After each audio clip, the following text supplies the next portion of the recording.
Thanks very much for joining us this evening. We have coacoaWeaponry with us, and we're very interested to find out how to choose and use our words effectively. I just came from a recent trip, and I learned that different kinds of media and creativity it asks for a different way of using to create a narrative. Sometimes we use paint, sometimes we use notes, and sometimes we use words. And so, how do we create a narrative effectively so that we can either build people up or sometimes we can create movement or emotion, right? So we're going to be asking coacoaWeaponry, how is it that she becomes a specialist in words, and she's going to teach us a thing or two about using those words effectively. And without further ado, coacoaWeaponry. Thank you so much for having me. It is an honor to be here.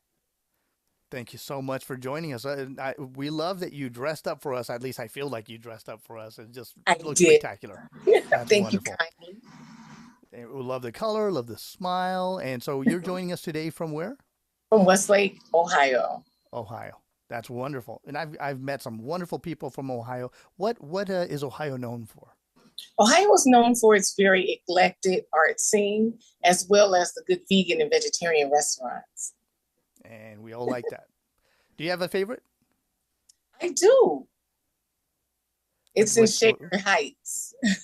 And okay. Yes. yeah, it's called There's two places, something good to eat. That was the very first place that I ate when I came here, vegan, vegetarian, dairy free, nut free restaurant. Absolutely amazing. Very nice. I love me a blackened asparagus or something like that. It's just like, oh, I like that. Very nice. So it's a wholesome environment to grow up. Would you say? I guess so. I was not always here in Ohio. I married and moved to Ohio, Oh, okay. Where are you originally from? Can we ask? Detroit, Michigan. We've got some friends in the audience that are from Detroit. Some warm people and very kind people too. So the two worlds have now converged rather than diverged, right? I like that word, converged.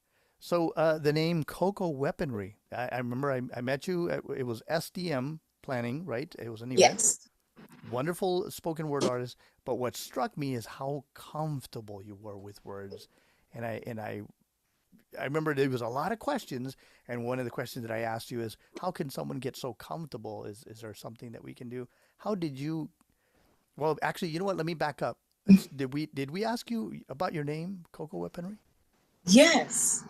Well, I got the name in a spoken word poetry arena. They had an open mic, and I would call myself just Coco Brown for a stage name. And one of the hosts had asked, he said, "Well, that's kind of redundant, Coco Brown. It's the same thing." And I'm like, "Well, yeah." So he was like, "Well, you're up." So I went up, and he said, "You don't look like you sound." And he said, "Your bars are lethal." And I said, "Are they really?" And he was like, "Yeah." He was like, "It's like a weapon with your voice." And he said, coacoaWeaponry. He said, "That's your name." And I was like, ha ha ha. I laughed it off. But as the, time progressed, a few weeks, I was in it. That was You my were in it. name. So you had mentioned that you didn't resent the name. You actually kind of embraced it, right? I did. I really did. So was it did it empower you to have somebody notice that in you? It did. Um, it really did. It gives me a little more inspiration, if I can say that. It really did. I always, not always, but I enjoy writing a lot. But I more so enjoy the interchange of emotion that writing does. Because what happens is you connect with your words because you allow your listener to feel something that they never know of that particular experience, it be it fact or fiction. Right.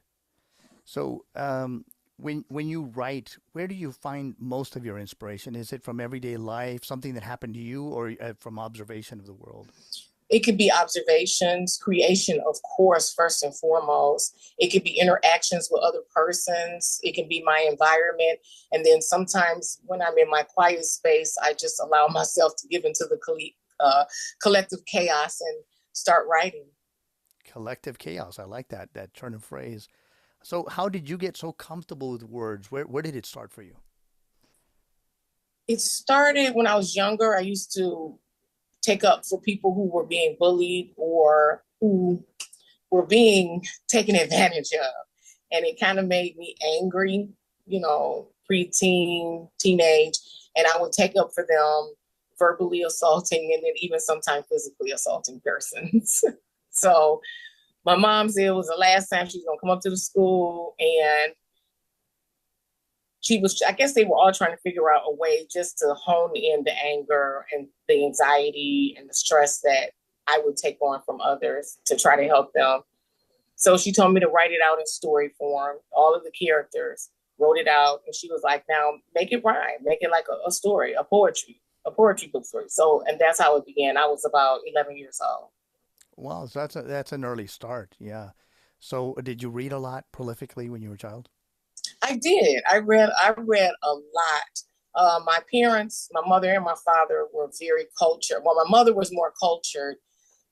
We went to stage plays, The Harbinger Dancer, the Judith Jamison Project, Alvin Ailey, Crack Step, and we would go to all of those different events. And it was a lot of us. We weren't rich growing up. The Lower East Side of Detroit, we were in the hood.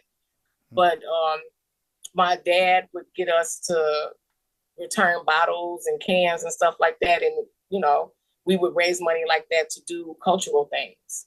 Mm, yeah, that's the interesting thing is you can be in the hood, but you can go out with your mind's eye, right? When you're reading. Yeah. Yeah, I Definitely. remember growing up, I used to hide my books in the guitar case so that I wouldn't, get a beat down. But it's not in the hood. You're not supposed to be. It's not cool to be smart. I know. And that's so, that's redundant. My younger sister, she wrote her first book when she was 9, Pedro and Maria, the Hmm. twins. So it was, we, just my mother and my parents allowed us to do that creativity. They didn't hinder it, except when we started writing on the walls, stuff like that. So, but other than Yeah, that, writing on the walls. Yeah. yeah, a lot of kids don't get that opportunity. You see, like in modern day schools and stuff now, they take all of the wonderful creative programs out, and kids don't get to expound on something so beautiful that Jehovah has given us. Right. And ironically enough, I just went to Mexico and I saw murals everywhere. And it was like that's what you're supposed to do. It is history. We don't think of it, but if you go to Egypt, there's hieroglyphs, right? Yeah, And murals are a hieroglyph. It's every era has had their own hieroglyphs, be it third dimensional or. So it's an interesting thing. So I had asked you before, is there anything that I can read that will get me more comfortable with words? And I think you had mentioned a book, and I don't remember if I wrote it down, but I it's was a going to book. ask you about that. It's a book called The Must Words. The must words. I Yeah. need to write that. Okay. So if you have a certain word and you want to use a different word, an unfamiliar word, but it means the same, not like a synonym or an anonym, but a word, the same meaning, but it's not a common use. Got it. So so we need to get comfortable. So can we hear a piece that so that you can kind of so that the folks can get a flavor of who is Cocoa Weaponry and how that name is really befitting. I would love to. That's great. And if you don't mind, we're going to spotlight you. And without further ado, folks, Cocoa Weaponry on the Lodge of Sound. How can I be in a room full of people and feel so alone? Do you know that feeling of emptiness? Is it a home? In echo walls of teardrop falls that no one can see from the heart, that beat of life has me drawn out like an Egyptian hieroglyphic with all the effects of my history, or shall I say her story, but it's hysteria, horror stories, a facade glory that led me back here. And where many wander and wonder, and the truth is nowhere. But back to reality. Is it a passing realm of feeling alone, but daily walking with the most powerful creatures born to drone? just beneath heaven? Do they see me at every corner? Angels at every angle who really are here, who really know that feeling, experience that like a hit of something raw and uncut. A fiend, I'm a spirit creature fiend. Do you know what I mean? I'm constantly in this presence of God's angelic sons, in my plight, feeling like Elisha's attendant, can't see not even one. I pray I might. All my eyes are swollen shut from the almighty tears I cry, Jehovah, for the mental, physical vision just to see your presence. Oh Lord, I envision with deep precision and heart penetrating thoughts that you give me in your word. I spoke the word. It's your written word. And I speak the word in spoken word. Wow, that's powerful, and I really enjoyed how you play with the words and some that are hard and soft to create like angels at every angle. You know, it's you're playing with the what do they call that when the you move the letters and you get a different feeling, you know, right? The Angels and metaphor. angle.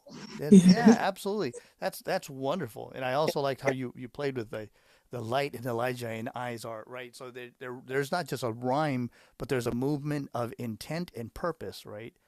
So I think somebody said that is going beyond the tertiary in the words because you're not just doing one thing or another thing. You're not primary colors. Now you're moving, creating movement, rhythm, and rhyme, right? That's incredible.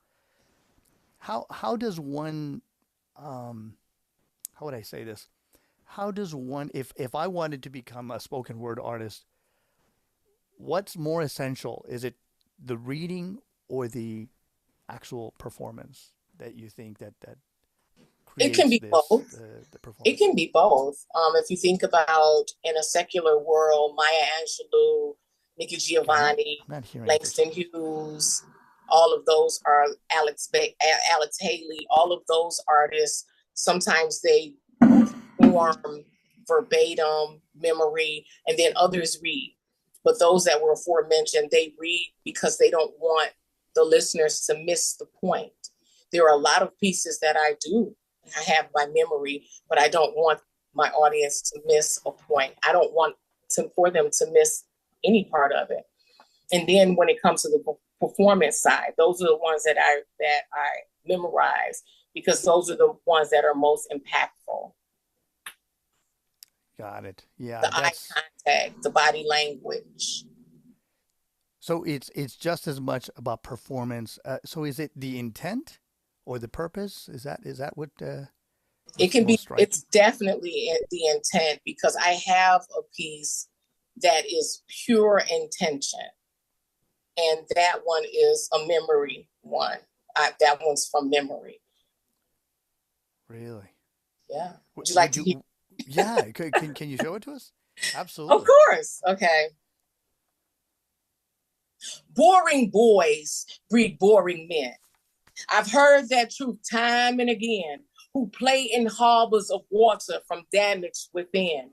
No one person can actually pin when it all began, like theophoric hands that weren't there to come in and mend in prayers to all the broken pieces from the broken men that left them broken inside. Not like Humpty Dumpty that fell off of this wall and broke this rough exterior shell of something so fragile. Well, what are little boys made of? Frogs, snails, and puppy dog tails? And if that were true, and then many will say to you, oh, well, they'll be okay. Now, to this day, a man has risen into the sense and sin of room and boarding and hoarding women. The meanest little dolls ever in stockpiles of mannequins, porcelains, china dolls, corn stalkers that lay in wait to contemplate and meditate all the man drama from that little boring boy who gave her to her mother and never gave her anything. How can this little Power Ranger rearrange a Wonder Woman who's been wandering and wondering what she will and will not do?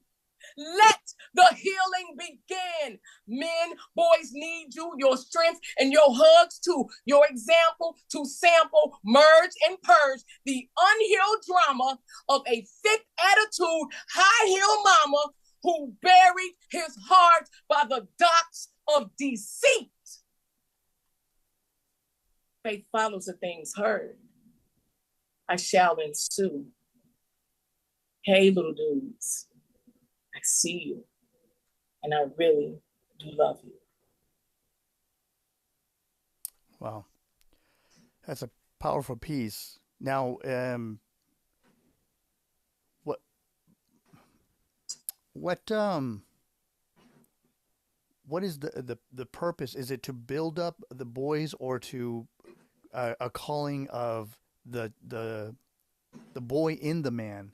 It's almost like you're talking to the inner child, right? Is that am I right or wrong, or? Yeah, I'm talking to the inner child as well as the adult male. I see the trauma.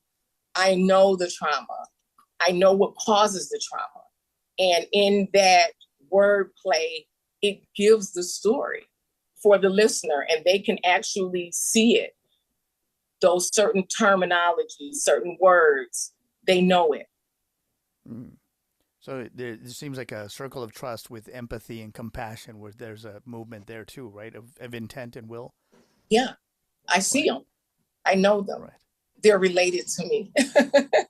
That's a very powerful statement. They are related to you, and so therefore you can talk out of empathy. Somebody said, "How do you write for a woman if you're not a woman?" Well, you have a mother and you have children, right? And you have sisters. So that's is that where you're writing from the I wrote, aspect of it's empathy? a fictional piece, but it's a factual situation. It's, you take the young man, the little boy, and I had the opportunity to work with a really nice videographer, and he captured it on film. So it's a short video that goes with the spoken word. Oh, that's really interesting. That's really interesting. I'm going to see if we can type in your information here, so that if somebody wants to find you, um, where would we be able to find more information? I believe I thought I Um, had your website up. yeah, I do have an Instagram, and Hmm. then I am on YouTube at Words of Art 313. Okay, Words of Art 313. Yes. And my Instagram is at coacoaWeaponry. Okay, YouTube at Words of Art 313. I'm going to put that in Yeah. the yeah. And then the other one is Coco Weaponry. We can find her on Instagram. And what I like about your Instagram is it's always upbuilding. You're talking about words and the meaning of those words, right? The certain kind of words that evoke or invoke, right? So, um, would you like to talk to us a little about that? Yeah. Words of Art presents, and it gives a word of the day. The word of the day always relates to poetry and spoken word, or for those who are authoring books. And it helps them to elaborate on the thought process of what they're going to think about. It can be a prompt, it can be an inspiration, but it's more so just for the writers or the artists to get more in depth with their craft. Yeah, that's I really enjoyed that aspect, because you're kind of persuading just by informing, or right, there are people that may have something that they want to say, they just don't know how to convey it until you're explaining that, those words, a cold what is a cold word, the words of the day kind of gives you that feeling, like I was explaining earlier. The intent changes with movement. Like if we, for example, I can't make you love me, right? In that song, there was an aspiring songwriter telling me, how do you change intent? And I said, simply by you know by changing the narrative. Like, for example, if you tell a person, I can't make you love me, now say it in a way that she's saying it to herself in the mirror, rather than to a person that they lost, right? Then it changes everything, right? And so now, how much grief are you going to put in there, or how much angst, or how much reflection? So that's where you're. It's no more loss of intellect. Now it's more of an emotional impact, right? Yes. And that's the purpose. There's a lot of persons don't recognize or realize that poetry and spoken word are two different things. Poetry is more rhythmic and, a storytelling, rhyming. Roses are red, violets are blue. But when you get into the world of spoken word, it is the art of storytelling, be it fact or fiction. It's the theatrics, it's the emotion, it's the elevation of tones. Dynamics? Is that a thing? Yes. Okay. So let me see if I can now. I just came back from Mexico, so I'm still on that. But what I would like to convey to the founders is that creativity, art, it translates parallel, right? So it's like if you're trying to say, if you're like, I'm trying to say something tender, and at the same time I'm trying to create imagery. Now I can do it in English or in Spanish, and I think people will understand. Even if they don't understand, they will understand, right? So this is a poem that was written a long time ago. This is called El Día que me quieras, the day that you fall in love with me. This is how I will feel. And see, it's even though you don't understand Spanish, let's see if I can convey. I was trying to think, okay, if I was to do what you're doing, but in Spanish, and without the dot, the dot, the dot, the dot, right? How am I going to create this, evoke a certain feeling? So let's see if I can take this poem. They put it to music a long time ago, and I'm gonna see if I can. It's not gonna be as good as you, of course, but here's my chance to try to convey the dynamics, right? El día que me quieras. This is Agustin Lara wrote this.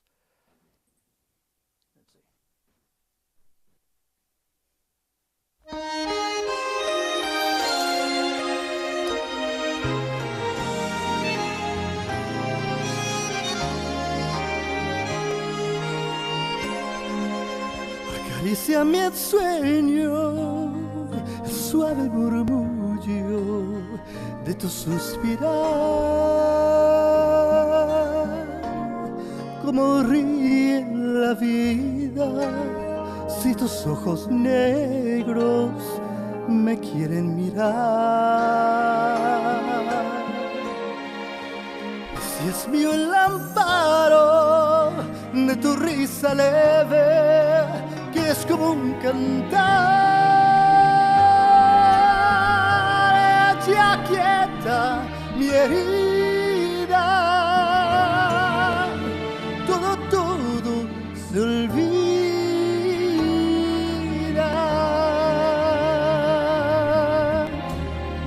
El día en que me quieras, la rosa que engalana se vestirá de fiesta con su mejor color, y el viento, las campanas dirán que ya eres mía. Locas las fontanas se contarán su amor. La noche en que me quieras, desde el azul del cielo, las estrellas celosas nos mirará pasar, y un rayo misterioso hará un nido en cielo, luciérnagas curiosas que verán, eres mi consuelo.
So again, that was a poem that was set to music, right? And so hopefully, if a person, even though they don't understand, hopefully I was able to convey this feeling that everything is flowering, everything is flying, and there's fountains are springing, bells are ringing, flowers are waking up, and the skies are turning blue, the clouds are moving away, and just everything that's flourishing is love. I'm hoping that you felt something like that. That's like boom, everything's opening, right? Yes, I did. There was a real interchange in some of the tones that you were hitting, and even the gestures. As you were hand and then the head back, I was like, wow. I was getting drawn into it very much so. Thank you so much because I was talking to a sculptor, and we were talking about if there's any kind of if um, like parallel information, like for example, do you ever see a picture and it strikes something, an idea, or do you listen to a song? Does that ever happen to you? It does. It evokes emotion. It evokes creativity. And some people sing and write. I write. I write with it. Those inspirations draw that pen. It goes from brain to arm, phalanges. I'm on the paper. It's interesting, and you didn't just say any other word. You said phalanges, right? So it's right. So do you want to break it down? Yeah, the Yeah, phalanges, right? It's phalanges like in your hand. yeah, we guitar players are always watching our phalanges. It's like that's my nightmare. Please don't hurt. Yeah. So that's interesting. So has anybody ever written music to your poetry? And would you invite something like that? Yes, yes. There's this wonderful brother, Beats from C. Hodge, and I believe he's in Inkster, Michigan, and he's done quite a few of musical instrumentations to my pieces. Okay. And now, are they accompanying your pieces, or it's just it was He specifically wrote several pieces for my verbal, for the audio. He did for my verbal performance. He wrote a couple of instrumentals to put to the pieces. He did the original beats on Boring Boys. The name of it is called Action Figure. That's the name of the piece I recited. It's called Action Figure. And he also did Am I Crazy? That was another piece, original beats for that. And the other one was, oh my goodness, he's done so many. Taketsubo. Taketsubo is a heart condition. okay. Yeah, like tachycardia. That's takisubo. Okay. I'm gonna have to look that up later on. That really Yeah. strikes my attention because there's certain things that we say and we don't even realize. Like for example, finding logic within the chambers of the heart. Right. There's certain things Yeah. that we don't realize. It's in our language, but we don't really think of it as poetry, right? Yeah. I wrote a piece to that too. Taketsubo. Did you? Oh yeah. Okay. I have a feeling you want. Do you want to show us? Of course I'll share it Oh with my! you. That's great. That's great. All Well, I'm right. having a great time here. I hope you have I found am it. too. We're gonna be opening in a little while for questions, but Okay. right now I really hope you guys are enjoying this. And please write in the chat if there's something that you would like to ask also. But let's get those creative juices going. And right now we're gonna hear her say Okay. Takasubo on the lovely sound. Taketsubo. Can it be long term or temporary? While suddenly stunned, not to that of a gun, that a trigger happy thought process that induces stress and even produces eternal rest. It's really just broken in an unspoken word from a little dirty bird that sold a lie for a life or souls of the lives of wives and their roles to not mind what they've been told. Now they role playing it because it was planted behind rows of a torso? Was it not guarded as she wandered wholehearted through uncharted territory to rapaciously desire her own glory? Little Miss INDEPENDANT went in it and spent it, every dime at the cost of time. She thought about it and she didn't get bent out of shape about it. For what wasn't meant for her, it never was about it. For possibly not remembering the decree from the Almighty, blurred and not seeing that she was gifted to him to lead her. Wherefore art thou, Romeo, caught in the infectio of affection? What's going to happen if she go? Here's the counterblow of a medical term: mass genocide for those birthed through that eye. Takisubo. Oh, wow. That's powerful stuff. I can see the 1 and 2 and it's like a combination going, That was great. Thank you, Kathy Howard. She said she really looks forward to hearing you again. She had to leave. You know, a lot of us are other theocratic endeavors, and we're very happy for everybody doing that. Me But too. at least we're glad that you're joining us for some wholesome and uplifting entertainment. So thank you, Kathy Howard. Now I don't know if you know about what she does. She does what is it, ASL, and she interprets songs like that. So it's yeah, and so things like that are very physical, like Takasubo. I can feel that interplay. It's like felt like I was getting a workout right there. Yeah. I needed it too. I didn't get to. Well, I did walk a little bit today. I miss my workouts. Is it very physically like demanding for you when you're performing? It can be. It really can be. Breathing exercises are very important because you don't want to get winded. Pronunciation, enunciation, all of those things play a major part in performance. And those are some of the things that I share and support with on the online classes and in-person classes that I teach, helping them to appreciate stage presence, how to articulate in voice, bone structure, head structure, the cultural literary things and accents and things of that nature. Very nice. That's so the cricothyroid, all that kind of stuff. It gets into that. So like, where's your resonance, and then Yeah. how do you sustain energy without losing all that energy? Yes. So that's Building interesting. momentum. Is it what kind of demographic do you have? Is there a certain age group that you notice is really drawn to it, or is it across the board that It's everybody is across the board. My audiences range 8 to 80, all really? cultures, and they find it fascinating at what they're able to do with the support. I never knew I could write like that. I'm like, well, it's your right to write what you write. You just never wrote it. That's it. Yeah, You yeah, just yeah. never wrote it. So when you give that proper support, because no one can tell you how to write. I never share with my students, that's not right. You're not doing it right, because it's their right. You just help them to expound on it and look at it in different ways, from the literary art discipline to, okay, you don't have to spend 72 grand to do this, but you can go ahead and do this, because sharing is caring where I'm from.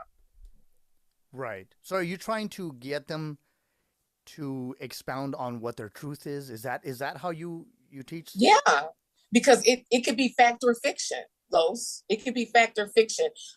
The art of storytelling. It can be just something they thought about, a beautiful cloud in the sky. It's worth a ton, but what does it mean? All of those things, the inspiration. What do you see? Take your shoes Right. off. All these different exercises that we do, not just from a linguistic side, but also from a physical side. What are you seeing? What are you feeling? We tap into all phases: the introduction, the catcher, the exit of your poetic composition. All of those things. Hmm. Is there a certain thing that you're really trying to hammer home to clarify with them? It's something different that's different from other teachers. Yes, I want them to be individualized. Mm. Stay in what your right is. Never think about what someone else is doing or has done. What are you doing? How do you expand on what you're feeling? Of course, there are some parameters and bases within the structure of writing, but no one should sound like each other. Then It's now your we're truth, cloning. right? Yeah, exactly. So is that how they find their voice? By speaking their Yes, truth? yes. Young ladies, young men, mature young ladies, they lose their voice in life. Men lose their voice. They come to a couple of sessions and things start to come out. And I create a very safe environment for persons to be transparent with each other. Because in life, women lose their voice because of work, because of a bad relationship, experience as a young person. So it's a loss of Seeing, identity. Is that what you're trying to say? yeah, yeah. Okay, And they that's really forget how to interesting. express themselves properly. Do you ever find that you have to physically tell them, remind them to quiet the inner dialogue and say, "Hey, I have something to say. Sit down." If it's possibly a teacher from the past that said you can't do this, you shouldn't do this, or a parent or a sibling or something, do you physically have to do that, or do they Yeah, find that a key on their own? it happens. It happens more often than you would think, being in a supporting position for the students, for the seminar attendees. I had a young lady, a sister. The teacher told her, "You'll never make money writing poetry or spoken word. There's no money in that, and it's a waste of time." She was 10, and she became a secret writer because of what one individual said at such a very young and impressionable age. Now she's 28 years old, and just in the last 2 years, all of the wonderful things that she hid for so many years are now being shared. And it really has changed who she is as an individual. It gave her a boost of confidence that she does have a voice, that it is okay to be expressive in her writing. It's okay to say how you feel. It's okay to speak about or write about certain things. That's wonderful. It's liberating. So at what point does the teacher become the mentor? Is it time that's invested? It can become almost instant because of the fact of why I'm here. And I love to say facilitator. I like that word too. And because I just share. I don't think I could teach. I just share, and then if they get something, then that's the best part. So in sharing these different definitions of words and sharing the enlightenment of compositions and monologues and things of that nature and how to express it, there's a joy that comes with that, and then there's a passion that is released within those who attend the seminar. So the giving is a important aspect, right? The gift of time, of intent, of intention. Wow, that's powerful. That's incredible. Now, do you do you have another piece that you would like to showcase, or would you rather that we open the platform for some questions? Um, I can share another one. I'll share one that's deep. Okay. And this one is fact, and it's called "While You Were Sleeping." While you were sleeping, I was stealthily creeping, figuring out how deep in the hole we was. Because AT&T, Metro, PCS, and DTE was on some other mess and not being patient for me to legitimately work to pay them, you see. While you were sleeping, I was complicating things and not supplicating sings of a song to watch, to which belonged to the Almighty. While you were sleeping, I glimpsed in to see you all warm and carefree, dreaming dreams because they were free. they can be a reality. I wiped the tears as you moved while you were sleeping. I was so into being strong for you, but before you wake up, I put that coffee in the brew, read and ate that bread, then broke bread with thoughts of you in my head. Do not disturb you with the chaos of comatose and how close you came to the light of being woke in the dark and cold. Wow, you were sleeping. He championed again, because we always winning if I ain't sinning, like they did in the beginning. Finally, while I was sleeping, dreaming dreams, because they are free, he was watching over me.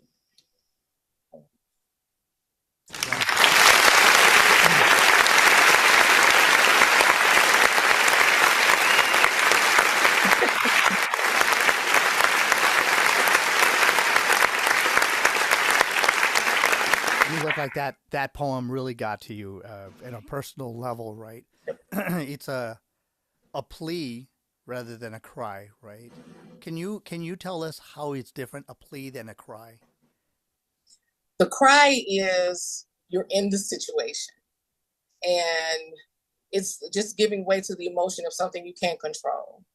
The plea is I could change it, but if I change it, it might not be the right way to change it. So now I'm pleading and pleading emotionally, spiritually, and physically for it to be done correct. And that is the introspect of that piece. Yeah. There's a song that we sing. It's the fervent prayer, and in Spanish the word for that would be a plegaria. A plegaria is actually a plegaria, and so it is a plea is a very specific cry that is like, help me with this, not take me out of this. It's not. It's like a pleading, but is a very specific, right? It's trying to change, like you were mentioning right now, and sometimes you don't have that control. So when you are writing these, it seems like you are trying to convey to different groups. It's boys, men, women, girls. Like you're trying to help them achieve a change. Is that, am I accurate, or can you please clarify that what your intent? It could. When I write, I don't really think about anyone specifically.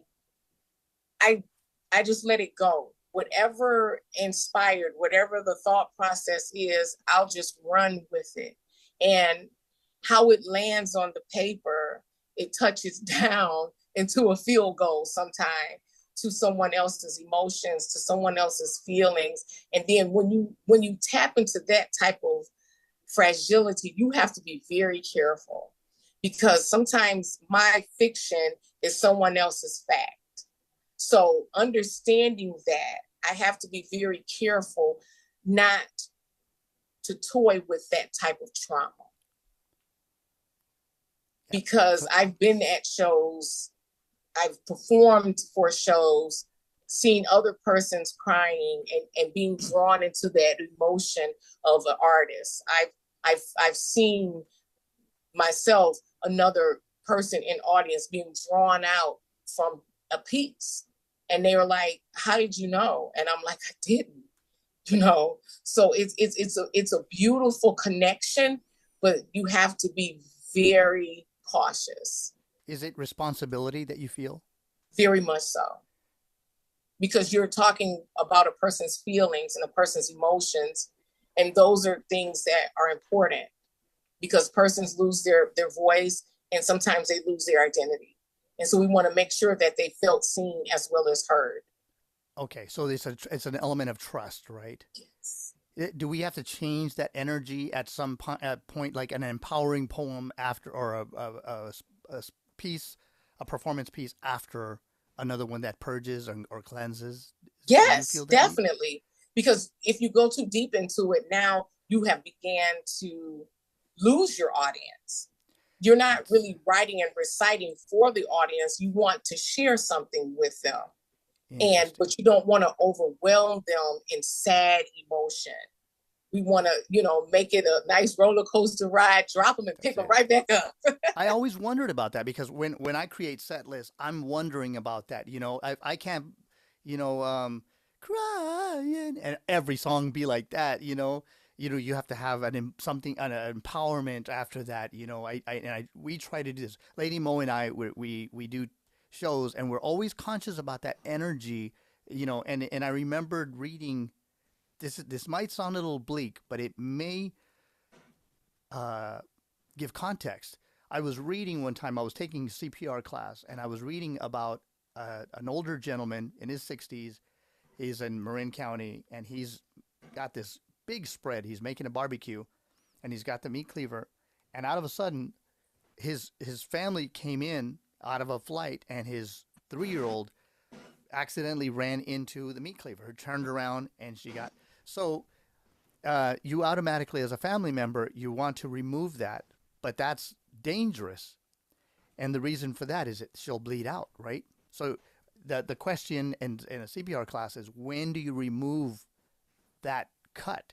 And it's when you have something there, at least temporary, but you need something there to supplant, to create, that to add pressure to save them from bleeding out, and emotionally that might help too, right? So the element is you don't want to poke holes in anyone's hope, dreams, aspirations, or anything unless you have something. You're going to be there to pick up the pieces, right? And so that's what we were wondering when we're establishing a show, and it's a longer show. Do you have to be very cautious and responsible, and whose responsibility is that? Is it just the audience, or is it our? You're poking holes into their psyche, into their emotions, and like, are you going to be there to, what do you Yeah, do? right. You have to be there to nurture it. So through the journey of the composition, what what's going to be the outcome? Am I going to give you a cliffhanger? Am I going to leave you with hope, or am I just going to make it detrimental? So all of those things play a very important part in being a writer. You have to understand the responsibility that you take being an emotional writer, being a dynamic performer, all of those things you have to take into consideration. Mm, it's really interesting. So yeah, so now I'm like even more cautious. So at what point, like for example, right now I just sang a song about love and all that. What Yes. would you put to follow something like that? If I'm a singer, but I'm learning off of spoken word and I'm learning responsibility. Those words, how we use them effectively, right? Yeah. So what would you choose after that? I would choose the connection of love. So you segue into how you wanted it, then you now how I have it and am enjoying it. You know, you want to make it a saga, you know? Mm-hmm. Mm-hmm. So you would put something joyful after that? Yes. Yeah. Mm. Yeah, definitely. Interesting. Definitely. And then drop you again. I'm just kidding. No, no, I'm interested in what makes a person tick, and another performance artist, because we're different, but we're the same, Yeah. right? Sometimes Yeah. I've got a guitar, and then sometimes I've got a voice, but you are doing all of that with just the words. To me, that's incredible. Do you ever feel like you are on a high wire? What? You have to repeat that again so Do you I ever can be feel like you're on a high wire, like you're putting yourself out, like you're live without a net? You know what I mean? Because it's just words. sometime, yeah. I Because mean, it can be scary, right? it can be And I very hope I scary. hope the audience is feeling what I'm saying. Is like Yeah. trepidation, fear, intimidation. All of Do you those ever? things because you have to read the room in some instances. You know, understanding the depth of what a person can say. I can say, I love, I can say, I love you. And I can say, I love you. The Mm, same three words, three different emotions. intent. Oh, now I'm gonna. Now I gotta free come up with a piece. You should come up, you should come to one of the seminars. Oh my gosh, I do. I do want to. I want to. And it to me, it's so interesting to say. Okay, what has the same energy from what you did? Like. Oh my gosh. Okay, can I perform a song? I've never I sang would this do song it. before. Do This it. is okay. I'm gonna see if I can do this. Okay, You this can do it. this is a person saying, "I don't want to be alone, but it's not selfish." Right? Let's see if I can do this. Man, I've never sang this before, so let's see if I can do this. Oh man.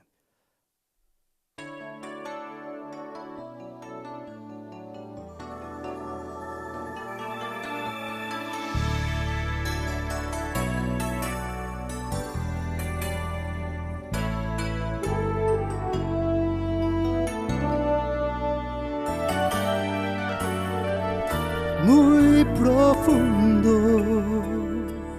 solo pienso en ti, vivo en el ayer, porque nunca más te vi, esperando el milagro azul que te hará volver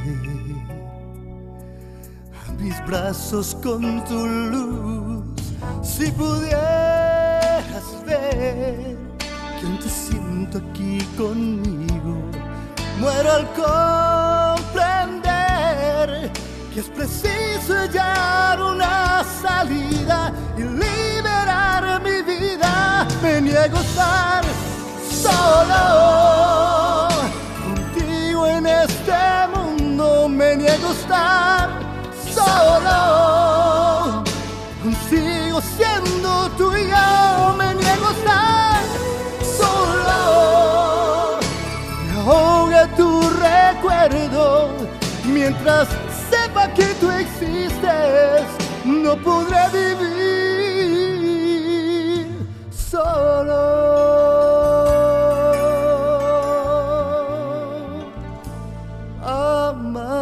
Amanecer.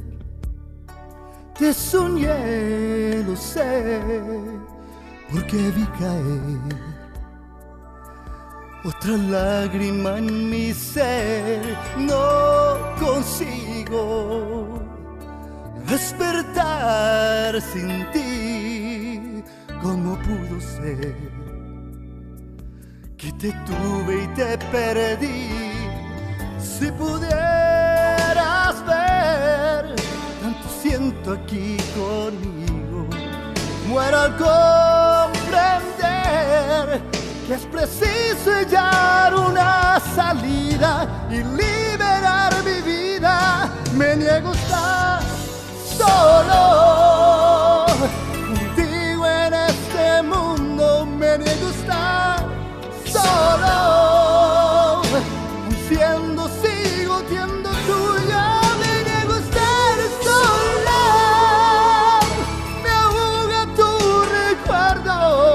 Mientras sepa que tú existes, no podré vivir solo. Para saber que estoy perdido en tu pasado, tendrías que decírmelo. La uno si no quiero, me niego a estar solo.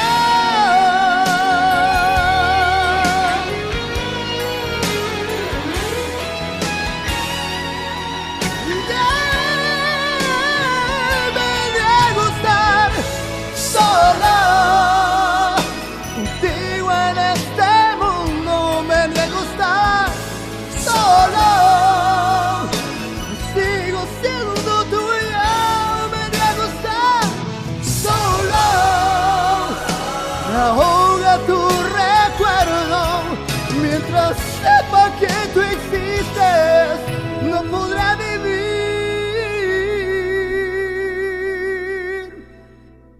solo.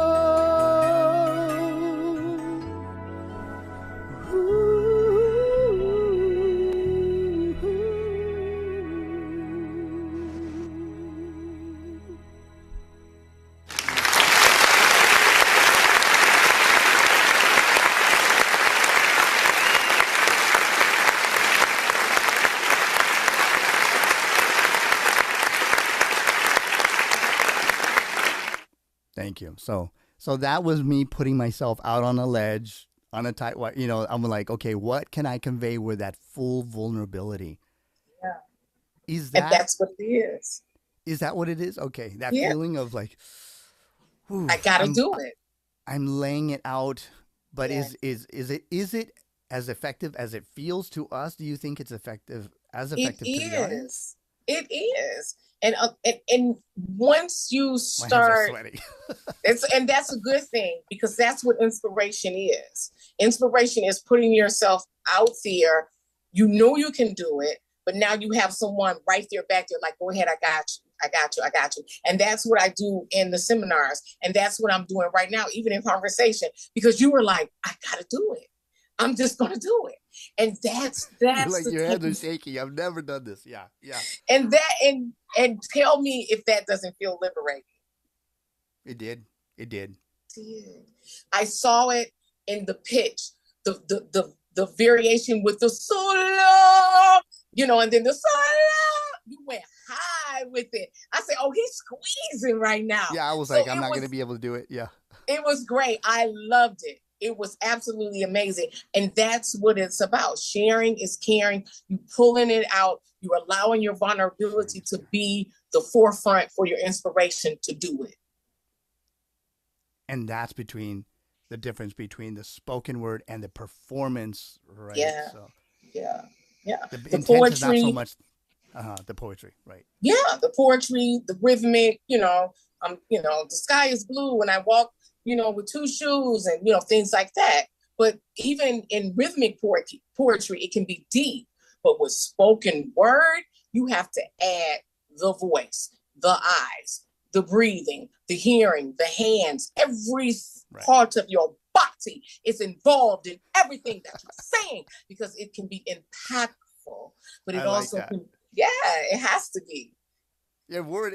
I mean, that was guttural spoken word. I mean, that was some power there. I like that. That's great. So, found, did you guys have any questions that you're dying to ask her? I mean, hopefully, you guys are primed and now you like dying to ask her questions because I don't know. I ask too many questions? I'm so sorry. Did I just? I felt right at home. Such a wonderful conversation. I agree. I mean, I felt liberated. You are so open and inviting and transparent. And I do you think that transparency is important? I Transparency mean, is important when it or when it feels right. And a lot of times persons don't give you the same energy that you need. It's not the same energy that you want, it's the same energy that you need. And that's a very important place to have. And it's a sacred thing to hold that. yeah. It's a Oh, sacred thing. that's thank you so much for saying that. So Shirley is going to start us off, but and I've got Eugene asking too. So we're going to open Okay. up to Shirley. Thank you so much for being so generous with your time and with your knowledge because I am really learning a lot. I'm like trying to type and keep it up here and ask you the questions at the same time. I'm like, okay, I'm like taking helpings over here. It's an So honor. It's an honor. thank you so much. So Shirley Ann Johnson is joining us from Rialto, California. She's a regular Yeah. pioneer. She's also our moderator, and I love the kind of questions and energy and inquisitiveness that she has. So I'm looking forward to your question, Shirley. Well, okay, so listening to you, do you cater more to spoken words or poetry? But I hear it in your voice of the spoken word, though. I enjoy both, but I do prefer spoken word. Yes, and you're a master with that because I can hear it in your expressions where you really you get me into it. You get deep and you cover all of those emotions. So Thank you so much. I love it. I'm glad you enjoy it. Thank you Wow. kindly. See that energy, how she came on like this. I love that. Now, can you tell that she was a teacher? Shirley, Me? yeah, yeah. Can you tell that Shirley was a teacher? I definitely a teacher of theocracy. So Shirley, you were a teacher, right? Yeah, I was a teacher for about 35 years. Wow, got it. I love children of all ages. Oh, Yeah, and they come to me right now. Oh, because I had from preschool all the way up, even with some of them even stayed. I had a daycare center also, so they stayed with me even up until junior high. They didn't want to let me go, but I said no. I want to let you be free. But they come and they used well when I was in Gardena. Of course, I moved to Rialto. They come and say, I really remembered you. You were my first That's teacher. great. You was such an inspiration to me. So that is so rewarding. That really it lasts within me Right. for months. Just hearing those Right. responses from my students. Well, thank you so much for your support of the kids, and that you were also a teacher and a mentor. I was just trying to provide context that that this is a wonderful peer driven inspiration. So thank you so much, Elaine. Love Thank that you. smile. Keep it up. Oh, And now we've got Eugene Glover out of New York. He is a multi instrumentalist, and he's got some keen insights. Eugene, you have a question? Hello, hello. How's everyone? Hello, Eugene. How are you? Doing well, doing well. Los, you're an excellent interviewer. You covered a lot of things extremely well, and that's a Thank gift you. there. And coacoaWeaponry, your spoken word slash poetry shows that you started at 11. I mean, and you just kept building on it, and building on it. And it's amazing to see. It's great. I think the most powerful thing you said was not so much in your poems or spoken word that I felt. I think it was more when you spoke about being sensitive to the audience and how they feel. Because the devil trains us. He wants to retrain us, right? He wants to retrain our thinking. So there's many artists out there who are into poetry or spoken word, and basically, it's all about their emotion and how they want to make people feel. And if they feel like they got them people's emotion, they got them crying or whatever, that's what that did it. That says that they're good. But when we learn about Jehovah and we realize that we have to be very careful, you know, that yes, there is emotion, but how do you we're about encouraging and building up and strengthening one another. So I think that was so powerful when you brought those things out, when you said that and was sensitive to that. I thought that was just so powerful, and I just Mhm. appreciate you as an artist, okay, because you're an artist, as an artist, and with using the power of the brain and the synapses and the chemical soup that the brain is bathed in and how these connections form, you're sensitive to the workings of Jehovah with it. And I think that's extremely powerful. Thank So you. I'm sorry. So now I have a question for you. Um, That was an affirmation. That was more of an affirmation, but I agree. I agree wholeheartedly. Yeah. So now my question more or less is, do you look forward to how your spoken word and poetry will change when we get into the great trib? And then once we hit Armageddon, and then once we get into the new world with the Jubilee part of it, all of that will come to fruition, and see what you have to look forward to, because right now so much of what we say and do and read and write and sing is about what's happening or our past or what's current, but how that's going to change and what you will be speaking about then. Is that something that you often think about? Yeah, I do. I visualize myself in the new world already. I have a pet panther named Whiskers. I live down by the water. I work at the Resurrection Center, and I'm the screaming sister who reunites, everybody. So I'm already there. I have I teaching love that. classes on prophecy and how they were fulfilled. And just to know that the Song of Solomon, the Insight on the Scripture book, talks about how they were written in poetic form. Jehovah put that there. So Jehovah is going to allow all of us to tap into the lower left or the lower upper front right vortex, memory, and remember just the wonderful things and everything that, that we'll talk about and write about. are just going to be so joyful. So I'm looking forward to that. Excellent. Very well said. Thank you so much. Thank you so much. Appreciate it. Fantastic question, bro. We love you, bro. Thanks so much for that Thank question. you. Mm-hmm. Wonderful. Kenneth Johnson. This is one of those music aficionados that always has so much. He's got a cauldron to tip over, and I'm sure he's got a great question now. Actually, my question is much more simple. I appreciate your poetry, appreciate your delivery. Los, great interview. My question is really simple. Do you experience creative mental blocks, and how do you get past those when they occur?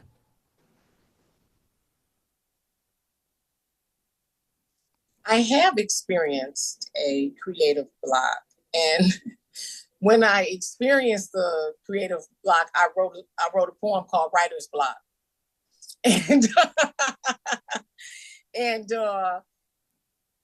it's I have to go outside. I have to walk around, because what happens is understanding, the body dynamics and how we were created.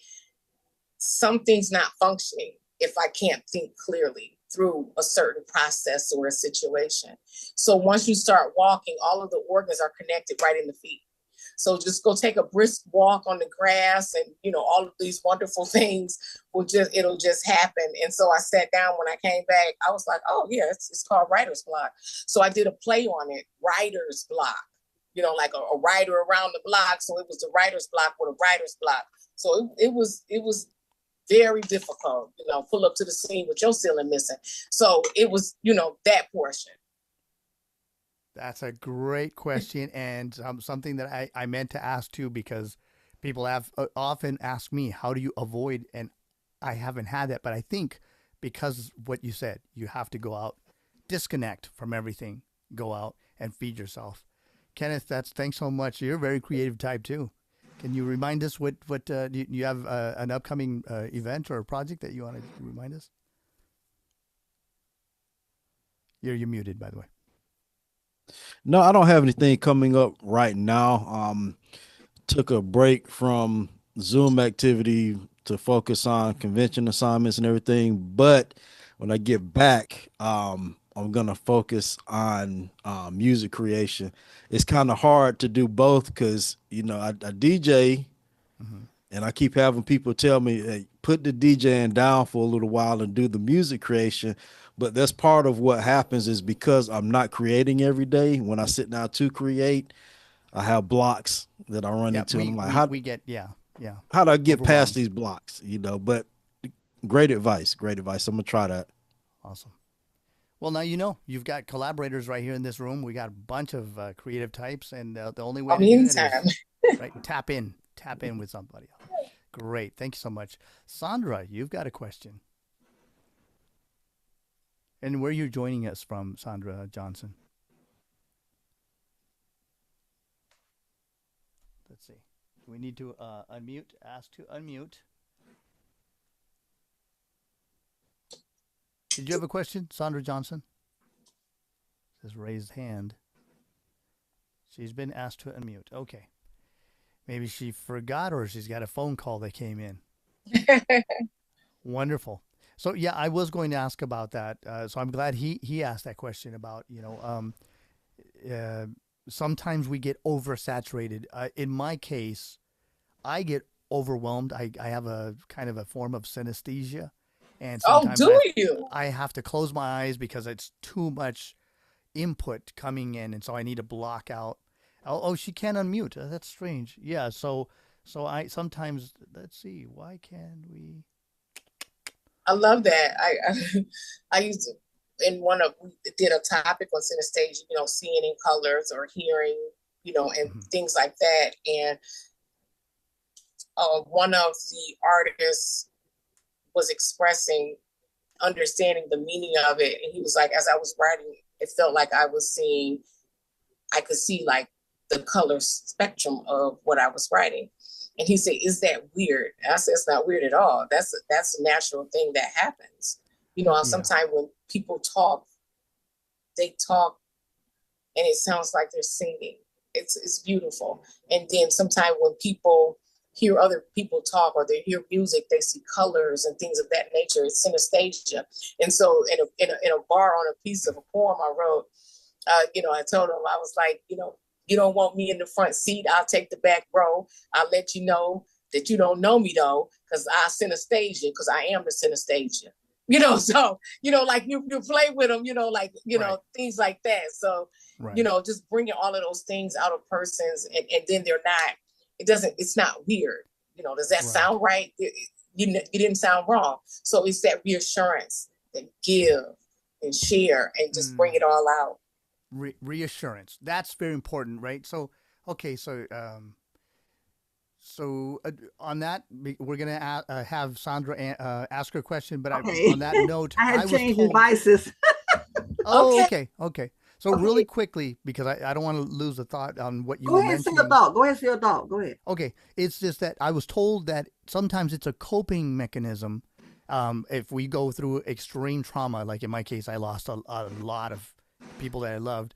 So with that extreme trauma, we'll come back to this subject and talk about how coping mechanisms, if wordsmithing or performing, if that's all a coping mechanism, we'll come right back to that. I just needed to lay that out. But Sandra, where are you? I'd love to ask. I'm in Sacramento, California. Oh, Sacramento, California. Okay, In that's my old Sacramento, I'll be on tour in San Diego at the conference center, San Francisco. Oh, San that's closer. Francisco. That's 1 hour and a half, 2 hours from me.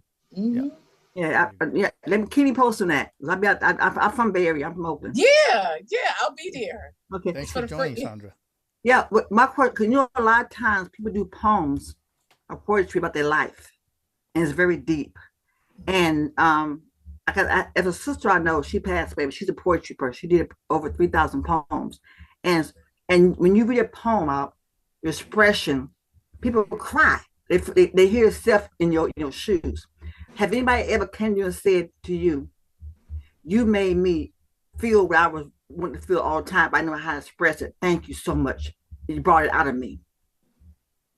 Your poems. Have anybody it came to you said to you before that your poems gave them the realistic to open up now to say how they feel because you made them cry? Yeah. I've had that happen a couple of times with some very raw pieces that I have that I wrote. I have. Yeah. And it was a very beautiful moment to embrace the person and then to be able to hold their dignity and to be able to hold their dignity in that moment when they expressed the trauma. Yes. And reassuring them it wasn't their fault. And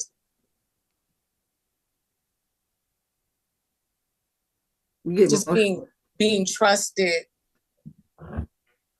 with the transparency. Yes, because I know Thank you for sharing. I went to an event and a young sister did a poem, and a sister who was going through a lot, she just broke out. Yeah. She holding all the inside of her, and she said, "Thank you for letting me feel that I can get this out of my system." But she said scriptures with her, they help her comfort her as well, which I like about poems. It's realistic. It's a life story. But I appreciate your poems. They're very encouraging and very upbuilding. Thank you so much. And Lois, you can get down. I heard you singing for you bad. Thank you. I appreciate that. Thank you. I was definitely inspired by coacoaWeaponry. So, Coco, first of all, I want to thank you. You had a very personal, deep moment right there, and it shows your compassion. So from far, we, Lady Mo, and I are sending you a virtual hug because I know it had to be hard for you to. You were so enveloped in that person's pain, and I know how difficult that can be because you feel responsible. You opened up a well of emotion that they probably didn't realize, right? I'm sorry that you went through that, but at the same time, I'm proud of you. Thank you. Yeah, that happened to me one time. Well, a couple of times, but the one time that struck me, somebody changed my intent in a song. I have a song called "Hearts Fall," and a friend of mine, his wife had died, and he had asked me, "Do you think I'll ever fall in love?" And I go, "You will." And he goes, "You sound so sure." And I go, "You will, because hearts fall. That's what they do."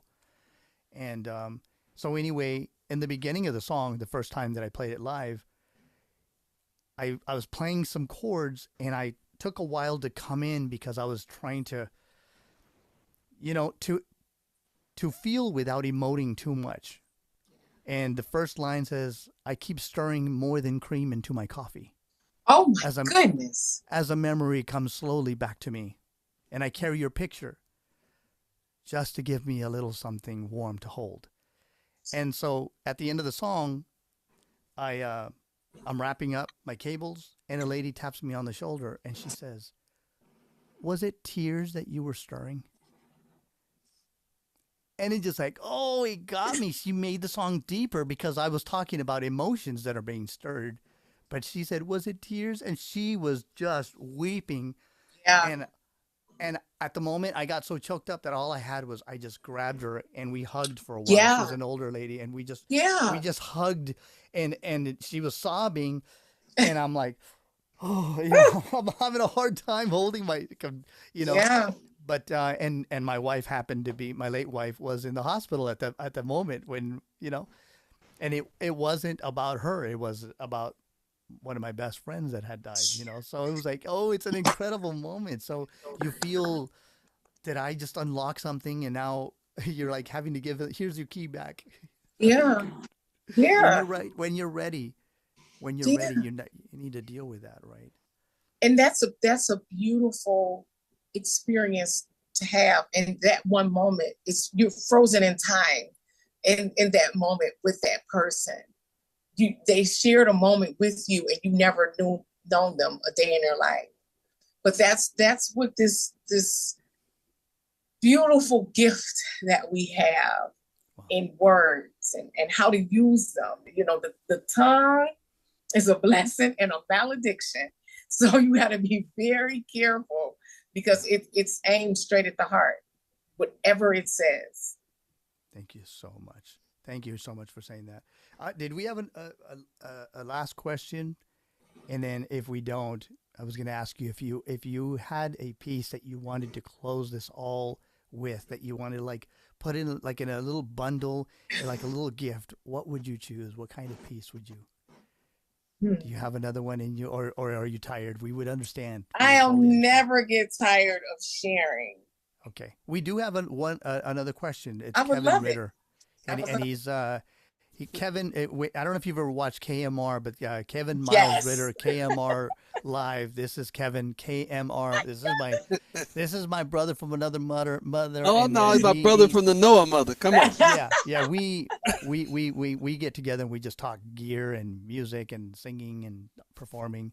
So I'm happy and proud of myself that he's here. So. Well, I appreciate that you text me. I didn't know. It was nice, very nice to meet you, my sister. Thank you so much. And what I find with poetry, people that can write poetry, for some reason they have this gift of words, whereas in many musicians like myself, for example, I can do music, but sometimes I have a problem putting coherent lyric line with my music. And so some people are gifted where they can do both. They can actually write music and write lyric line. Is there a secret to it? I know it's something you probably did like for years. That's kind of where your mind would work as far as putting message in the songs. For example, I was never really big on, say, country music, but from what I hear, those people that do like country music, they like the storylines that's in country music. So my question is, what's the secret to putting lyric line if that can be expressed in words quickly. Yeah. The secret is just letting it out and having support around you so that you can have your intent in your write. As you write as an artist, it's just like Ratatouille. Anyone can cook, anyone can write. It's just understanding what it is you want to write, how you want to write it, and what you want from the write. Do you write just to get the thought off of your chest? Are you writing to get a response from your audience? Are you writing to express an experience? Just take all of those things into consideration. And then you start adding in, okay, I'll put a metaphor here. Well, what is a metaphor? It's things that mean the same thing, but you use them in a different light. Okay, I'll put a simile in. I'll add some bars. I'll do an envoy. All of these different things. Once you learn that literary art discipline portion of writing, it becomes so much more easier. Right. And then you have to play with it, right? Yeah, you got to play with it. And it's always great when the writer, no one can, like I said, no one can tell you how to write. That's your right to write what you write.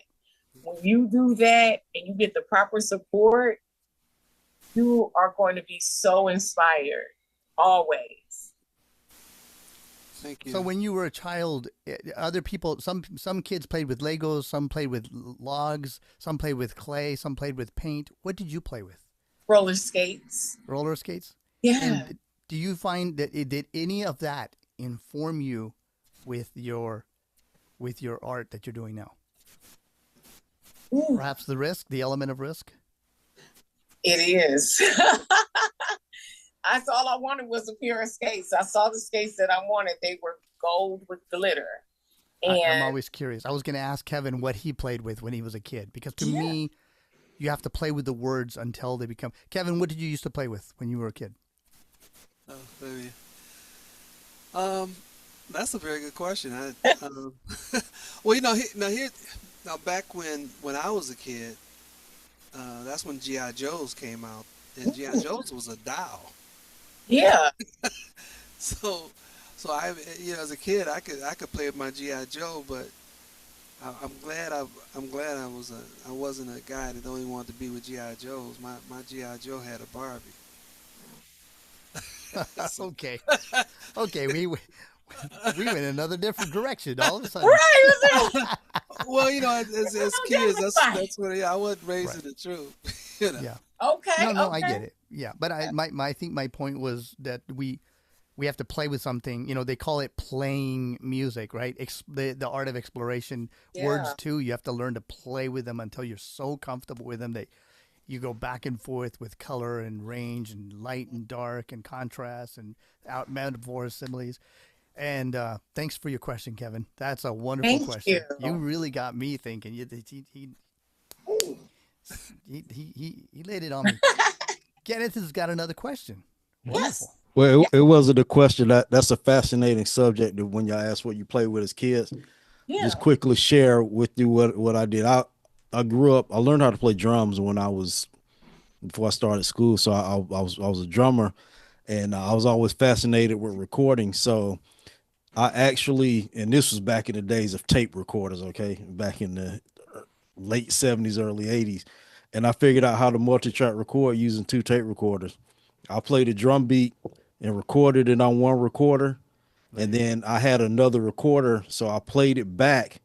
And I added like some little percussion. I had some boxes and stuff set up and added some percussion stuff to it. So that's what I used to do when I was younger. That gift. You was using that gift. Yeah. I was doing the same thing. I was creating my own shakers and boxes, cans, everything. Boom. Yeah. I was playing everything. Yeah, they carried over because when I was in another and I wasn't raised going to the Kingdom Hall, so I was in a rap group when I was when I was a teenager, and couldn't afford a sampler, So my means of sampling was me. I had a drum machine. I would play a beat, let it play, and then I would get a record, play 4 bars of it, and stop, count off 4 bars, 8 bars, however many, and keep doing that. And then I would go back in and fill in the gaps. And that's how I sample. It would take hours, but Very cool. just creative stories. Wow. Did you Thanks save so your much. stuff? Oh, yeah, that's a great question. Woo! Save No, I don't.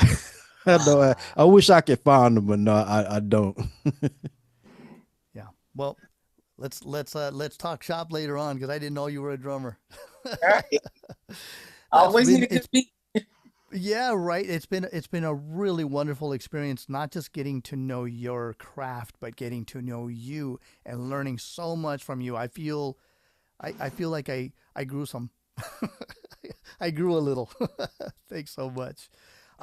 Would you kindly share with us one last piece, that kind of like a mic Sure. drop? Oh, Thank you so that's much. Before you even say it, I gotta thank you so much for adding color to our day and lightened our load for just a few hours. But I don't want to get you too tired because I know you're 3 hours ahead. So thank you so much for your generosity and hospitality. oh my goodness. Thank you so much for the opportunity to share. It is amazing. So you were inspired to share a piece that no one has heard. So I'm inspired to share a piece that no one has heard.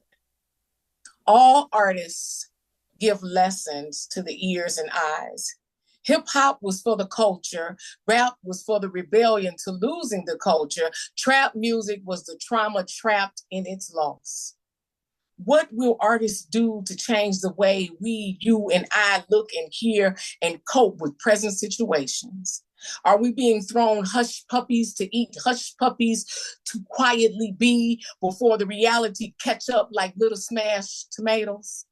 Shackled with beat red strokes, more like beats beating in my head, rum red, bobbing and weaving. We've been living in a dead pool, swimming in death perception, in death's inception, through our ears, petting our fears with the 808, deafening the tears that stream so loudly in our eyes. Lies the truth of what no one wants to see. The lost at sea, shipwrecked dreams channeled in syndication of separation with no education of who's who with this misinformation. I'm still dancing and chancing for the trophy of a Grammy, or was it the best to grab me? We deep in history. I will not play his story on repeat, on me spinning and rewinding a former time as I digress. To vinyl lifting a needle to hear again, not like a needle in arm of a junkie friend, dope to the funky beats of vein tapping, of trauma track hits. I want to be doped with the rhythms that bands in my hands call Superfly, and I can spot a fly on the wall that can be a bright light, like a lantern, and I can only see it at night. Fly over me, the moon, to a tune that resonates only if we could articulate and manipulate sound waves like sea. That would float my boat, people sinking and thinking. If you were the only creative person in this city, how would your linguistics playlist sound? Be that now.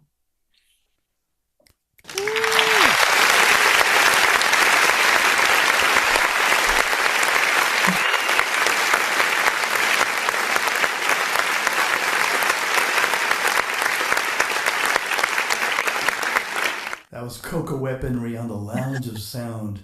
Guys, that was amazing. That was just amazing. I love the movement, the fluidity, the words, the color, the light, the shade. That was definitely much more than just tertiary dreaming with there's a facility there with that. And I'm going to tell you, it's hello, my name is Los Castro and I am a word geek. It's okay. It's a confessions of I grew up where they would just cut me loose, go into the library. You're a poor kid and the school can't contain you. They just throw me at the books and throw the books at me. So I love this. a whole nother level that I wish to explore. And thank you so much for joining us. Thanks so much for everybody for your questions and your deep insights. Man, you guys asked some incredible questions. I was like, man, why did I think of that?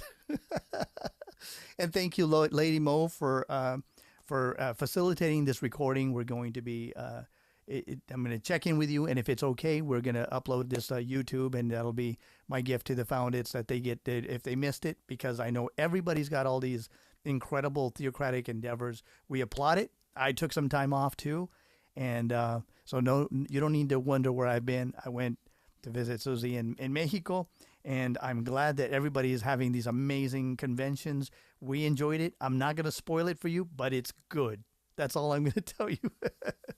So thanks so much for everybody for coming, and I guess this is the end of the show, and then if you want to stick around for just a little something, we'll talk to you later. Okay?